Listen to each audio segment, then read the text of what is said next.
দুইটা ride sharing company Uber এবং পাঠাওকে আইনি নোটিশ প্রদান করেছি। এর মধ্যে উবার এটা পরিচালনা, তত্ত্বাবধান, সুপারভিশন সবকিছুই করা হয় ইন্ডিয়া থেকে।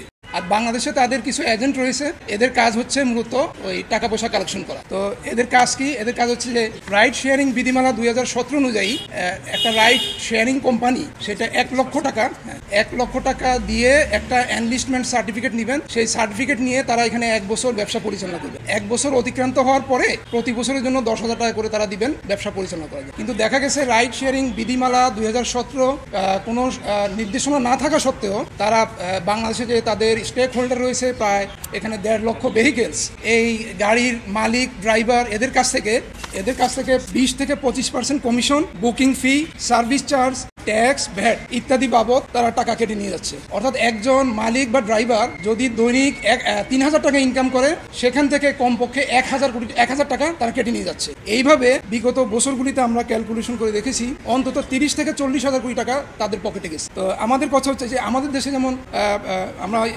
ফেসবুক, ইউটিউব, তারপর গুগল ইউজ করি, সেটার জন্য আমরা কোনো টাকা পয়সা দিই না, এবং তাদেরও হাজার হাজার কর্মচারী রয়েছে একেবারে ওয়ার্ল্ড ওয়াইড, এদেরকে যে আমরা কোনো টাকা দিচ্ছি না। আর বাংলাদেশেও রাইড শেয়ারিং কোম্পানি রয়েছে যেমন ইনড্রাইভ কিন্তু কারো কাছ থেকে কোনো টাকা নিচ্ছে। তো তারা কোন বিধিমালার আলোকে এইভাবে তাদের স্টেক হোল্ডার বা যে গ্রাহক আছে তাদের কাছ থেকে হাজার হাজার কোটি টাকা হাতিয়ে নিয়ে যাচ্ছে? এটা তো অনেকটা গুলিস্তান কারণ বাজারের চাঁদাবাজদের মতো, যে মাথায় পিস্তল ঠেকিয়ে অনেকটা এইভাবে ট্র্যাপে ফেলে তারপর এইভাবে টাকা হাতিয়ে নিচ্ছে। তো আমরা তাদের কাছে জানতে চেয়েছি এই পর্যন্ত তারা বাংলাদেশ থেকে কত হাজার কোটি টাকা নিয়েছে, তারা গভর্নমেন্টকে কত হাজার কোটি টাকা ট্যাক্স দিয়েছে, এবং তাদের কাছে কত টাকা আছে, কত হাজার কোটি টাকা তারা দেশ থেকে বাইরে নিয়ে গেছে, যদি নিয়ে যেয়ে থাকে সেটা কোন পদ্ধতিতে তারা নিয়েছে, এটা আমরা তাদের কাছ থেকে জানতে চেয়েছি। এবং এটা আমরা তাদেরকে 2 সপ্তাহে সময় দিয়েছি। যদি তারা উপযুক্ত জবাব দিতে ব্যর্থ হন সেক্ষেত্রে আমরা আমাদের আইনি প্রক্রিয়ায় অগ্রসর হব।